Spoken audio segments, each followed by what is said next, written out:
I want a video. And you're on.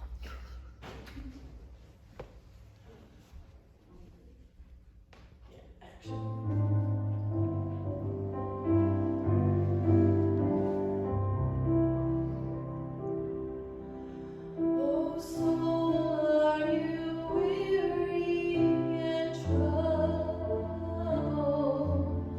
No light in the darkness you see. There's light for a look at the Savior, and life more abundant and free. Turn your eyes upon Jesus. Look full in His wonderful face, and the things of earth will grow strangely dim in the light of His glory and grace. His word shall not fail you, He promised. Believe Him, and all will be well. Then go to a world that is dying, His perfect salvation to tell.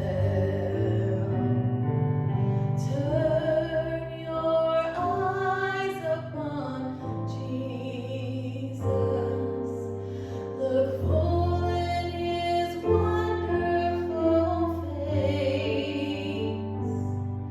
and the things of earth will grow strangely dim in the light of His glory and grace.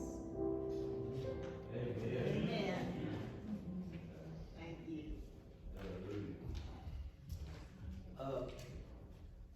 We're not sure if copyright will permit us to show music on video online. However, I was told, and it's got to be true because I was told. It's on Facebook, and it's got to be true. I was told that all they will do is pull it. So we're going to try it this week. Let me tell you that I have my 3 videos online. They're on YouTube. They are searchable. If you'll go to YouTube and search in YouTube for Danielsville United Methodist Church, it should take you to the video. I also am linking these videos, at least 1 or 2 of them periodically, to my Facebook page. So that if you will friend me, if you haven't, I don't necessarily go out looking for friends, but if you'll get on my Facebook thing and you'll see my post and you'll see one of the videos, and when you click on it, it will take you to YouTube, and from there you can see all of them. So we got it. It's up. And so far it's working pretty good. I've watched a couple of them. I tell you, I can't hardly stand to listen to them, but I've watched a couple of them, and I think they're pretty good.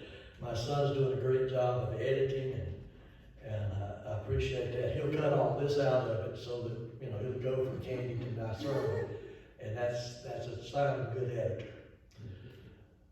I'm reading today from Matthew's Gospel, chapter 25, verses 1 through 13. If you are a student of the gospel, if you've attended much Sunday school, you likely know this passage. It's the story of 10 virgins. And so here we go with verse 1. At that time, the kingdom of heaven will be like 10 virgins who took their lamps and went out to meet the bridegroom. 5 of them were foolish and 5 were wise. The foolish ones took their lamps, but did not take any oil with them. The wise, however, took oil in jars along with their lamps. The bridegroom was a long time in coming, and they all became drowsy and fell asleep. At midnight the cry rang out, "Here's the bridegroom, come out to meet him." Then all the virgins woke up and trimmed their lamps. The foolish ones said to the wise, "Give us some of your oil. Our lamps are going out." "No," they replied, "there may not be enough for both of us and you. Instead, go to those who sell oil and buy some for yourselves." But while they were on their way to buy the oil, the bridegroom arrived. The virgins who were ready went in with him to the wedding banquet, and the door was shut. Later the others also came. "Sir, sir," they said, "open the door for us." But he replied, "I tell you the truth, I don't know you. Therefore keep watch, because you do not know the day or the hour." The word of God for the people of God. Thanks be to God. This text skips over chapter 24, which is all about the judgments and the signs of the end of the age. Which tells me that even as Jesus is still living and before he goes to the cross, there is some gospel that speaks to the fact that the people are anxious about just when he might come again. What's it going to be like when all of this turmoil, all this judgment is over? What's it going to be like when we get into the kingdom of heaven? Now, that is our goal, right? We want to go to heaven. We want to be in God's kingdom. We want to see that eternal world that we've been hearing about for most of us, since the day of our birth. And the fact is, every one of us, in some way or another, before we get to the end of the age, will endure some midnight darkness. So here's the question. I don't really want you to answer it. I want you to ponder it. Here's the question. How will your faith be in the midnight hour? How will it be when only God's grace and your faith will carry you through? Now, some of you may say, "Well, I just have faith. I've never doubted." I'm not going to argue that with you. But I'm going to say that my belief is for many, many of us, there are times when it gets midnight and the light sometimes flickers or worse, goes out altogether. And we're left in the darkness. And what in the world can we do? How does your faith shine in the midnight hour? Now let's walk through this story. And let me off the bat say, my translation, I'm reading from the New International Version, and it uses the word virgins. Some of the other translations says bridesmaids. And there's a reason, I think, that some of the translations have changed that. It's because that the word virgin connotes some sort of sexuality. And a lot of biblical scholars want us to know that there's really not an issue of sexuality in this story. The word virgin would be the choice word for a young lady who is living in the days of, I hate to use the word innocent because I don't know if we were ever innocent, but she's living in the days of her youth, and these are the young people that always attend the weddings and always stand by and attend to the bride in a wedding service. So it's not necessarily a young virgin, but it is a young a young lady, and you can use the word virgin if you want to, it ain't gonna hurt anything. One thing my video editor told me was quit using the word ain't pulpit. Of course, my video editor is also a school teacher. So. Anyway, maybe he'll cut that one out. It doesn't matter, they're young maidens. And the idea is that these young maidens have not had a lot of time to do a whole lot of sinning. We're not talking about people whose lives are steeped in the gutters of sin and degradation. We're not talking about harlots and prostitutes. We're not talking about drunkards and people who swear and curse and abuse other people. We're talking about maidens, bridesmaids. And so it's not so much an issue of sexuality, and it's not so much an issue of the fact that they are gross sinners. It's an issue of the question, are they ready for the wedding? Are they prepared for the wedding? And so the Bible tells us that half of them are. When they packed their lamps, they packed some extra oil. They carried it with them. They knew that the bridegroom would move on his own schedule and nothing would happen until the bridegroom was there. They would be ready to wait if they need be. The other 5 had their lamps, and one must believe they were at least a little bit of oil in the lamp base because the light was burning.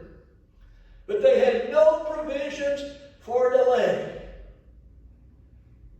And everything's at the discretion of the bridegroom in that era.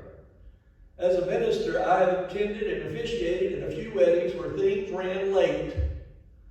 And I want to tell you, for those of us, the singer, the musician, the preacher, the poor girl that's directing the wedding, oh, that can wear on you. When somebody don't show up that has to be there in order for the wedding to happen, and you're standing there waiting and waiting and waiting, and nobody is showing up. The person who must be there is not showing up. It's terrible if it's the bride or the bridegroom. It's almost as bad if it's the best man or the maid of honor.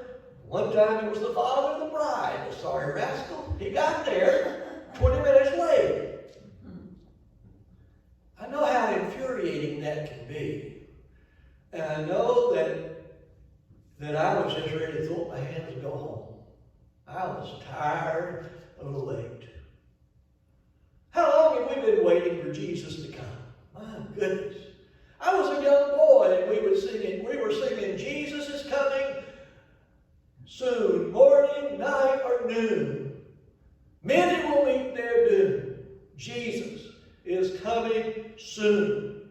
In my youth, the trend among preachers was to preach about the second coming of the church, or of Christ, and the rapture of the church. You know, and that was a big deal. And that was a divisive thing between congregations too, because some would say, you know, the church is going to be taken out in a moment's notice, and others would say, oh, no, the world has come to an end, and all Christians will go home. And they'd argue about that. I heard a little boy sharing his testimony. He must have been 10 or 12 years old. He shared his testimony in a church, and he said, somebody think there's going to be a first and second resurrection. He said, I'm going to go with the first bunch because I'm afraid he'll forget the second batch. You know, that's a 10-year-old boy. I want to go when Jesus comes, however it happens. But how long have we been singing and talking and looking forward to the second coming of Jesus to redeem his church, to carry us home to glory? It hasn't happened yet. So what do? We just keep watching and waiting, right? We just keep living out our lives, doing the best we can in this world till Jesus comes. We don't give up. We don't falter. We don't faint. We just keep going on. The church keeps preaching and spreading the gospel because that's what we were called to do till Jesus comes. And that's what we're going to do. So these 10 are doing what they were told to do until the bridegroom came. And they were getting weary about it. Wise and foolish were slumbered, and slept. Even strong-willed, strong-minded, faithful Christians get tired. And we want to lay our head down and take a little nap. I talked to a college student the other day who told me I had known her back in her high school days, and she was attending very active in the church, active in the youth group. And I asked her, well, since you're going to college, where are you going to church? And she said, well, I'm taking a break from that. I still believe in Jesus, but I'm just taking a break from that. Well, good Christians, faithful Christians, are prone sometimes to take a break from that, just to lay our head down and rest for just a little while. The difference was that the wise still had light, and the unwise, the less wise, their lights and lamps were flickering and just about to go out. Well, what do you do if your faith wanes in the midnight hour? What do you do? I'm going to make some suggestions as to what you don't do. First of all, you don't hear the cry. Y'all know that country gospel song, The Midnight Cry? That's a pretty song. My choir in Atlanta, their choir in Atlanta used to sing that. We'd sing it every once in a while, and it'd stir me up. And the midnight cry. But anyway, what do you do when you wake up at midnight and victory is at hand, but you don't have light? Your faith has waned. Your faith has ebbed away, and you don't have the light to see how to go into the kingdom. You don't do what the foolish bridesmaids did. You don't say to those who have light, can you give us some of your oil? Because they don't have enough oil for both of you. I only have enough faith for me. You know? You can't follow my light into heaven. You can't walk in the glow of my light into heaven. I can't walk in the glow of your light into heaven. I can't stand in the judgment and you stand there beside me and God say, okay, you're a pretty good fella, and somebody else say, I'm him. It ain't going to happen.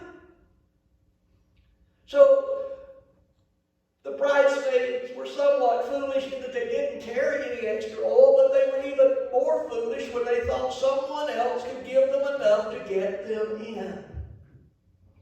You just can't do that. I've served so many different churches.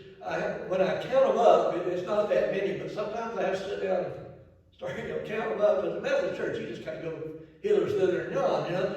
But in every congregation, every town I've gone to, every community I've gone to serve, there's always been, I haven't found it here yet though, but there's always been that one old curmudgeon that everybody has tried to win to Jesus and nobody has. You know, everybody has failed. And so here comes the new preacher. And so they say to the new preacher, you know, oh, there's a man named Joe, or there's a woman named Sue, whoever. There's this person who lives just down the road, lives down there on the hill, right on the left of the highway. We've been begging and begging him to come to Jesus. We've tried to get him to come to church, and he won't come. He just won't come. His children sometimes come, but he just won't come. And this comment was made to me one time. Preacher, if you can save his soul, you can stay at this church till you retire. Oh, they have a lot of faith in my ability to do some soul saving. I don't reckon I've saved a soul yet. I've witnessed to a few and I've seen them come to Jesus, but I didn't do any saving. Anyway, because it seemed so important to go witness to this gentleman, I went. And they had told me before I went, the church had, that he had a good friend in the church. A gentleman who was in his 90s. This particular gentleman in his 90s he had lived a faithful life. He was a prayer warrior. He never missed a day at church. He always supported the church. He loved people. He just was the epitome of a wonderful Christian gentleman. And they said that old curmudgeon down there, he likes this man. So if you use his name, he might listen to you. So I went in as an icebreaker for the conversation, I mentioned the good Christian man. And the old man said, that man is my ticket into the kingdom of heaven. I said, what? He said, I'm going to heaven on the tail of that man. Really? The implication was that he was going to walk right behind that gentleman into heaven because he was so good and so faithful and so unlike the hypocritical preachers and the hypocritical members of the church. This man's no hypocrite. This man is pure and honest. He's a Christian, and I'm going to follow him right into the kingdom of heaven. I've got a lot of spiritual heroes in my life, but I'm going to have to follow Jesus into heaven. That's the only person that'll get me there. You can't borrow oil. You can't borrow light. You've got to do something else. Second thing I wouldn't do, and the wise bridesmaids advise this, go to those that sell and buy you some. Get you some oil. Go buy you some. I would say you beware of charlatans that try to sell you a ticket to heaven. There are a lot of them out there. There are those people who would just love to have you send a special offering, and they would send you a prayer cloth that is sure to save your soul. There are those out there, and I'm not condemning every radio or television preacher. There's some good people preaching the Word of God on all kinds of medium. But I'm telling you, you don't have enough money to buy your way to the kingdom of heaven. I don't care how wealthy you are. I don't care what good credit you have. You don't have enough money to buy the light and to buy the faith that will take you into heaven. And while they're pondering their problem, the bridegroom shows up. Time runs out.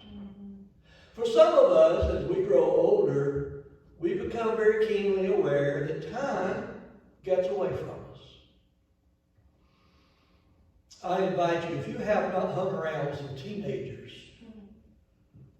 go hang around with some. They think they're invincible. They think their time on earth is forever. They can put off doing whatever's important for as long as they want to, because man, they're healthy and they're whole and they've just got the world before them, and everything is fine. Everything is fine.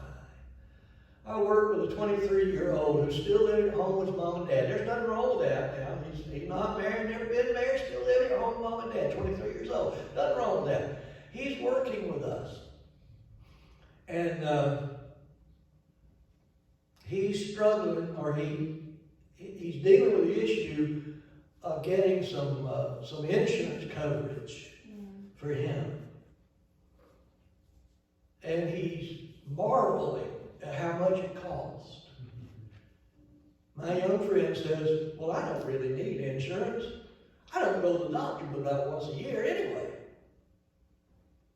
I'm going to be fine. Maybe when I'm 40 or 50, I can get some insurance, but right now I'm going to be fine. I'm going to be fine. And I'm thinking, oh, my friend, if you only knew what it's like when you bend over and you can't hardly straighten up, you know, or what it's like when you feel your heart flutter and you think, is that something going on, or am I just nervous? Or what it's like when you walk down the street and you're a little bit winded and you think, I used to breathe real good. This young man don't know anything about that. He don't think. He never has thought about when time is going to be up. Not once. You and I have come a little far. We're a little farther. We've gotten to the place that, you know, time is making changes in our lives. And the bridegroom's going to come. So here's what I think, what I wonder about. Now, this is not in the Bible. I want to muse about it, and I want you to think about it. You might disagree with it because it's not in the Bible. I'm just offering a thought here. What's wrong with just sitting there in the darkness if you have to, waiting on the bridegroom to come. I mean, they're going to a wedding. Don't you think this is their friend? Don't you think even though it's dark and even though they don't have any oil or light, their friends, if they're there and they're faithful to stay there, will let them in? Then we get into this area about what gets us saved. But I want to tell you, there have been times when I didn't know what to do. And here's what I did. I did nothing but pray. I did nothing but pray. And I said, Lord, I don't know the solution. I don't know the answer. I was really in the dark. But I just sat there and I prayed, and God brought the sunshine. You know? So what do you do when faith wanes in the midnight hour? You do what you've got to do. You do what you need to do. But for me, what I think I need to do is just sit in the darkness and say, Lord, please, in this midnight hour, let me have a vision of your presence. Because I know you love me. I know you gave your son to die for me. Lord, somehow in the midnight, in the darkness, let me see your grace at work in my life. What do you do in the midnight hour? May make all the difference in the world. May God bless the preaching of his word. Let's sing our closing hymn.